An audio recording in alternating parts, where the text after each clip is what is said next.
This is the Afterburner 5-inch cinematic FPV drone. Designed by the team over at 2Raw and manufactured by Iflight, it is designed to give you all of the best that you can get in a cinematic FPV platform. It features a unique truss design frame, Iflight propulsion and electronics, the DJI O3 digital FPV system, as well as a number of other features and capabilities that do set it apart from many of the other models available on the market. Today, we're going to be giving you an overview of the Afterburner drone, walking you through its features and capabilities, and then at the end, I'm going to be sharing with you my thoughts. Now, I just want to be crystal clear in saying this was sent over to me to review for free. However, I have not been told that I get to keep this drone. I've not been paid to make this video. And as always, my thoughts are entirely my own. I have not shared a copy with this video with either 2Raw or Iflight before it's been published. Furthermore, I just want to also say that the model that I was sent was pre-production,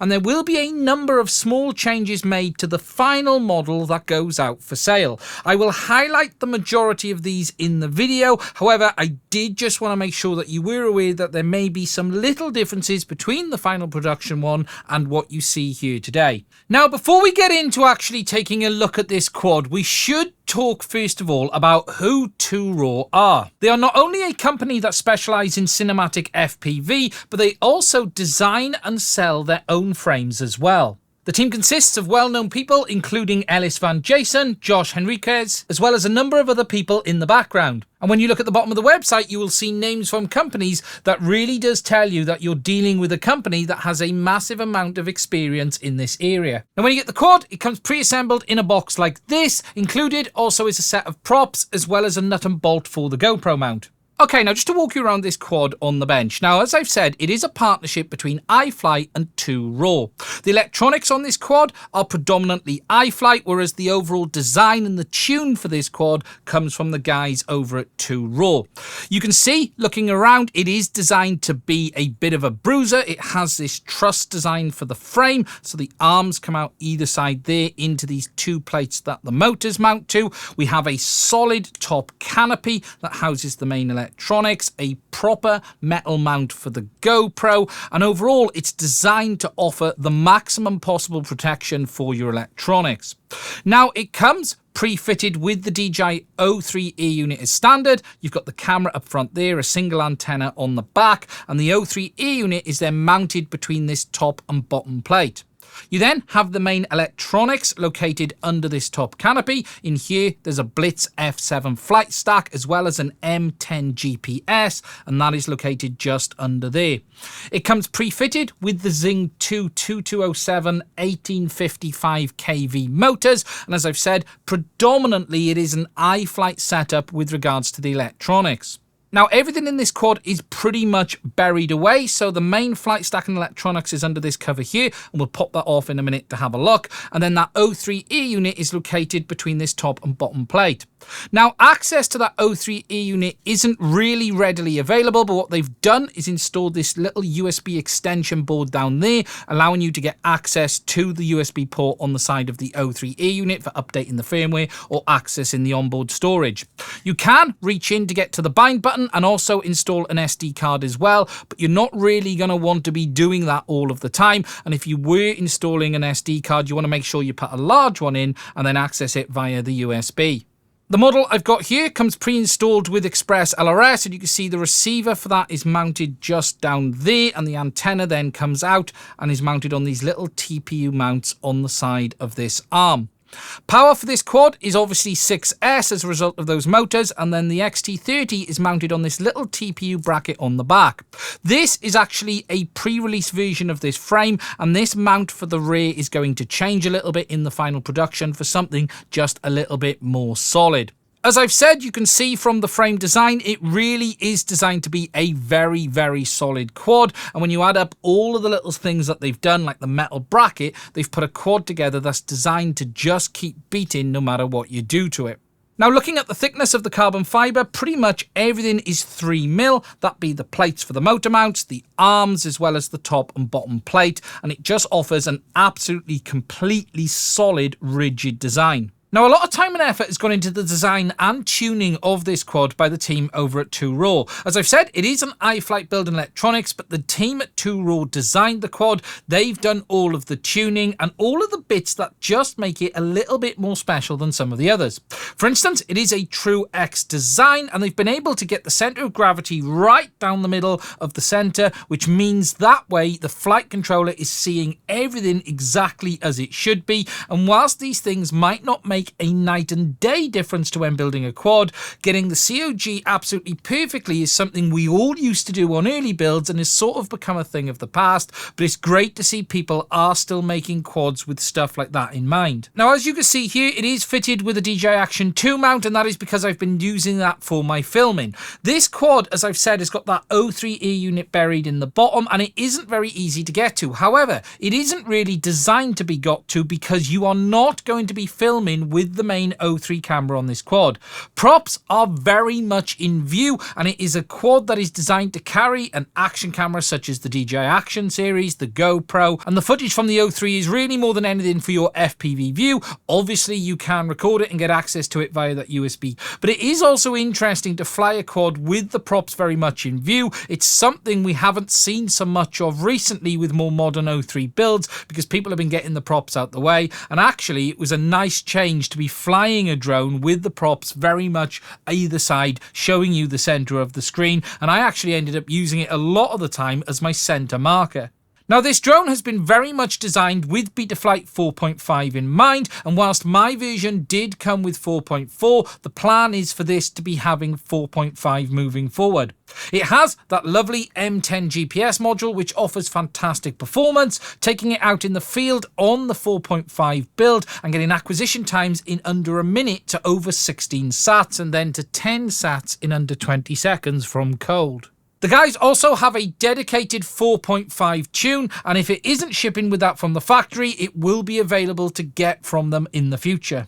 If we compare it to some of the more popular quads on the market, if we take a look at it side by side with a Nazgul, you will see that it is a true X design, and actually it is overall more compact. If I just pop it on top, you can see that it is a smaller quad in general. However, there are no real compromises on that with regards to props. You can still install props on the Afterburner up to 5.2 inches in size.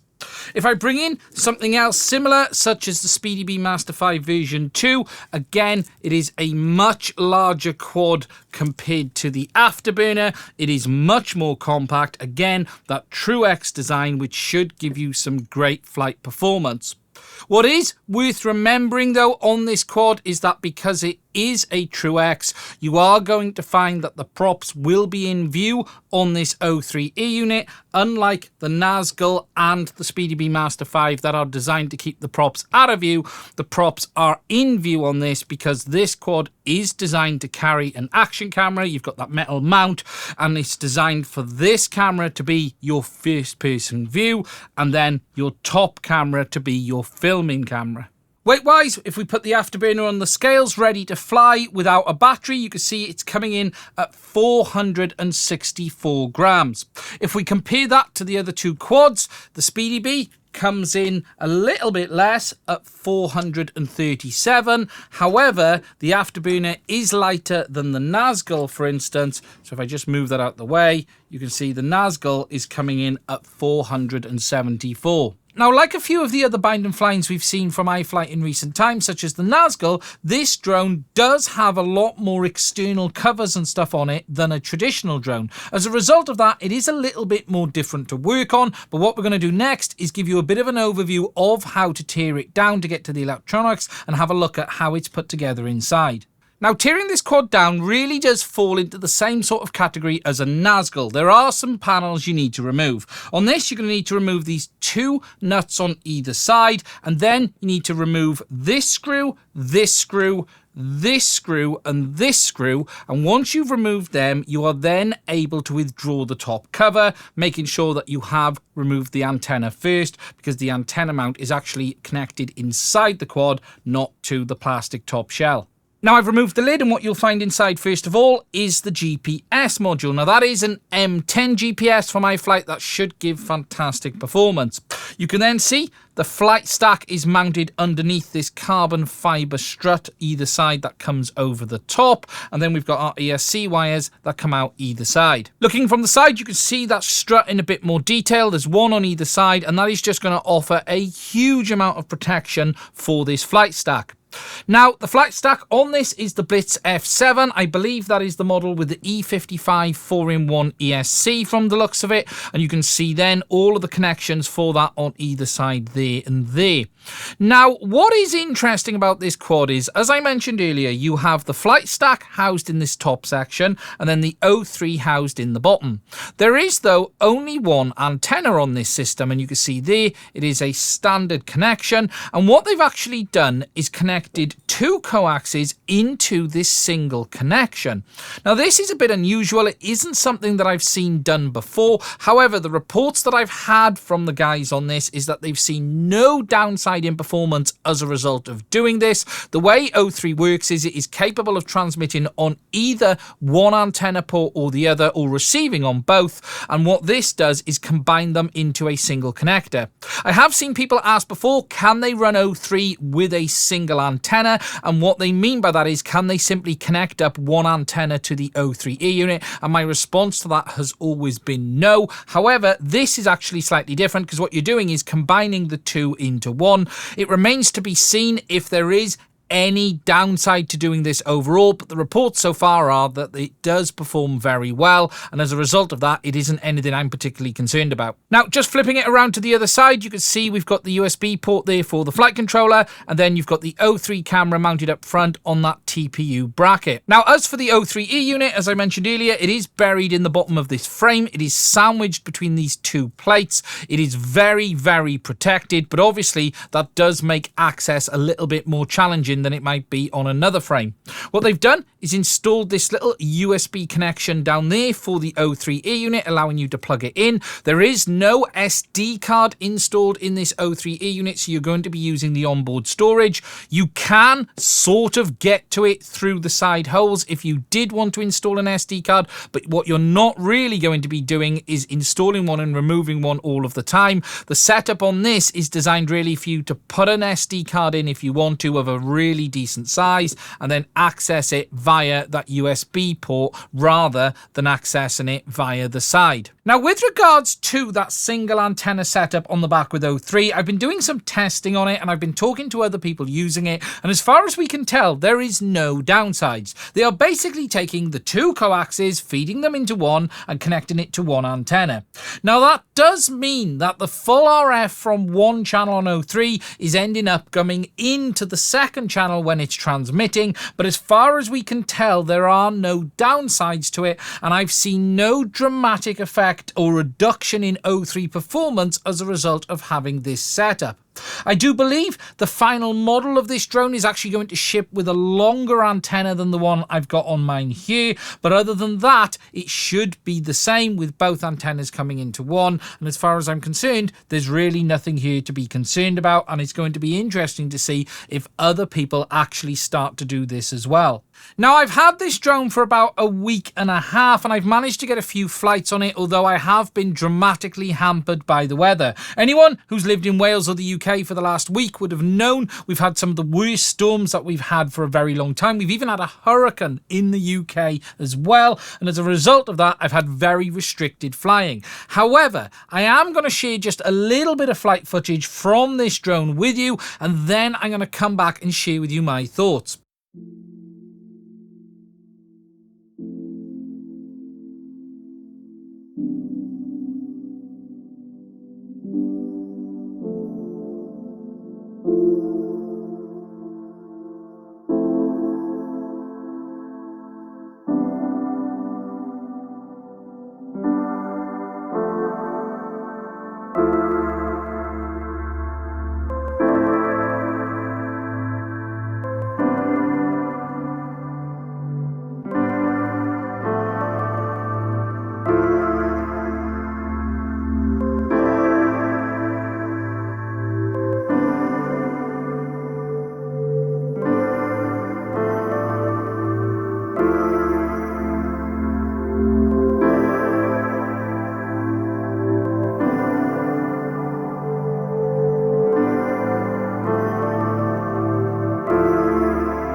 Now, just to show you a quick bit of footage from the quad from the O3 camera on board, this is basically some of the same footage that you've already seen. Now, I will be honest, I've not had a lot of time to be able to fly this. The weather here has been horrific in the UK. The weather has just stopped me doing any real testing on anything, let alone this quad. We've had winds, we've had hurricanes, we've had rain, and at the moment, it's a real challenge to be able to get out there and actually test things. What I can say though is the flights that I've had on this quad have been an absolute joy. I'll talk about that a bit more in a minute, but as I've said, what you're using this quad for is filming with another camera. As you can see here, the image quality from O3 is fantastic, but obviously with those props in view, it's going to give you a very different look compared to a version that doesn't.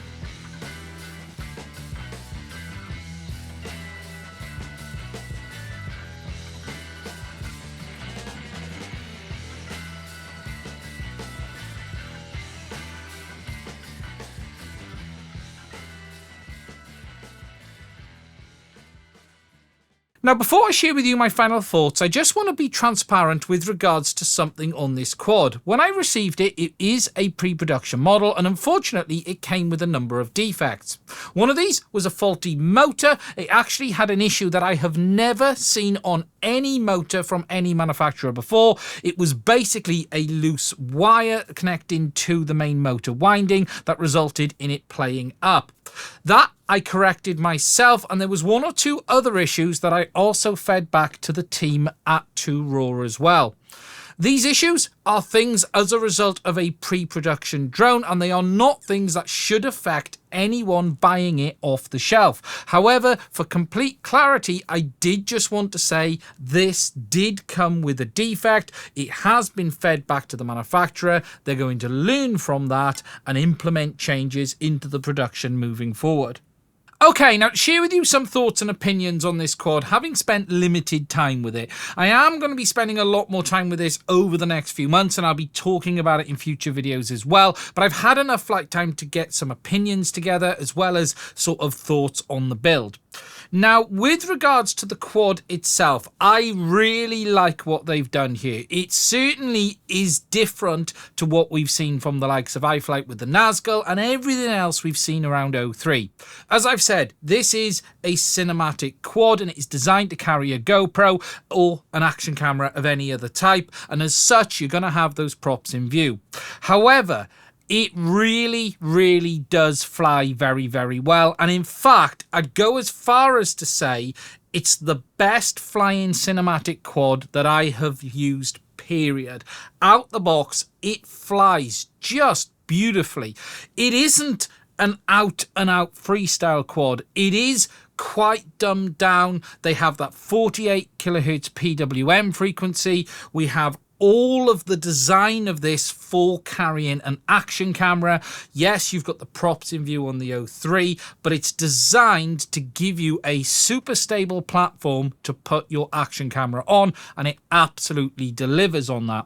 We have a quad that is a true X. It is compact compared to some of the others. It's not the heaviest, but it's not the lightest in the world, but it flies just so nicely. It's crazy. And for me, I touched nothing on it with regards to the settings. I was sent the updated file for Betaflight 4.5. I installed it. I didn't even touch the rates. I didn't touch the expo, and everything is just perfect for me. About the only quad I have flown that felt close to this was the bind and fly version of the AOS 5 from Chris Rosser, but it isn't quite as locked in as this quad is for cinematic flying.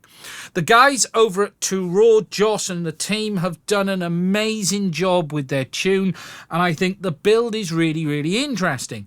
It isn't, though, without compromises, and it would be wrong of me not to criticise this quad in some way, because there are some elements about it people are not going to like. Number one, the location of the ear unit is pretty horrible with regards to gaining access. Even binding it is quite difficult. I had to get a set of tweezers in there to be able to get to the bind button. It isn't something you're going to want to be doing all of the time. Getting an SD card into it is possible, but it isn't going to be easy. And again, you're going to need a set of tweezers. You do not want to be accessing that SD card all the time, but as I've mentioned already, there really shouldn't be any need to. The footage you're going to get on board of this more than anything is going to be a backup for something, and you're going to be relying on what you've got on the top. With regards to repairability, it's not particularly difficult to take apart, but it is a bit more involved than on the likes of, say, the AOS 5 bind and fly. You've got this plastic top shell, you've got to remove some extra screws, and as I've said, if you want to get to that O3E unit, it is buried down, sandwiched in the middle. It's not that it's particularly hard, it's just a bit more involved than it would be on a traditional quad. It is, though, incredibly solid and well made, and it is one of the most polished bind and fly drones that I have had.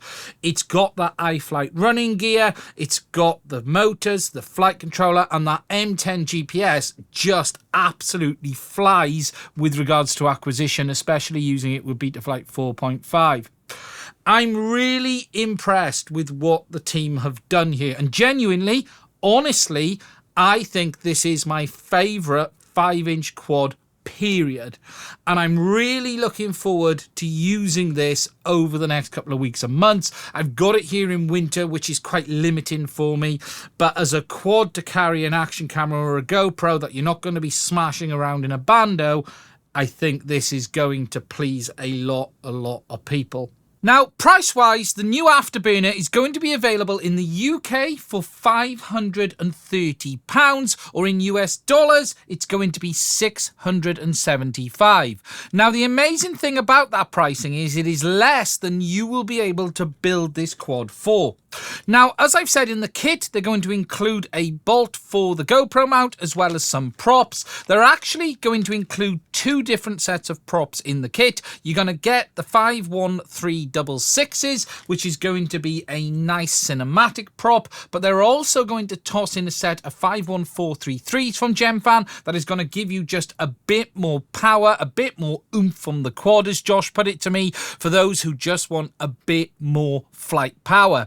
The great thing is that you're getting a package here that comes tuned out of the box for both of these sets of props, and it's going to give you that great cinematic FPV performance. Now, it is worth me mentioning that the Afterburner is not the first quad that this partnership has put out there. There is a much bigger 10-inch long-range quad called the Helon. Now, this released a few months ago. This, again, is a partnership between 2Raw and Iflight, and this is a real long-range cinematic cruiser. It is, again, based on the Iflight electronics and running gear and the design from the team over at 2Raw, and it's designed to be a true long-range cinematic cruiser. That costs $950, and there will be a link to that alongside the link to the Afterburner in the description, as well as a link to the web page giving you an overview of that larger quad. Now, I want to say a massive thank you to Josh and the team over at 2Raw as well as Iflight. I'm really impressed, and actually I'm now more interested in the Helon than I have ever been before. And as I said earlier, if you're interested in taking a look at that very different drone to this, there will be a link to that in the description too. As I've said, I'm definitely going to be making more content with this drone over the next few weeks and months as soon as the weather improves. If you're interested in seeing that, please do make sure you are subscribed to the channel. If you're interested in seeing more content like this as well, please do make sure you give it a like. Finally, I just want to say, if you'd like to support the channel to allow us to keep making content in the future, please do consider checking out the link to my Patreon. It is only through the support of my patrons I'm able to keep making content on this channel, and if you'd like to support us to allow us to keep making content in the future, please do consider checking it out. I want to say a massive thank you to all of the channel members, all of the Patreons, as well as everyone who donates via Buy Me a Coffee. We would not be able to keep doing this without your support, and if you think we've earned your support today, please do consider checking it out. Anyway, I am really interested in hearing your thoughts. If you have any questions on this quad, put them below and I will try and answer them. Stay safe, and I will speak to you soon.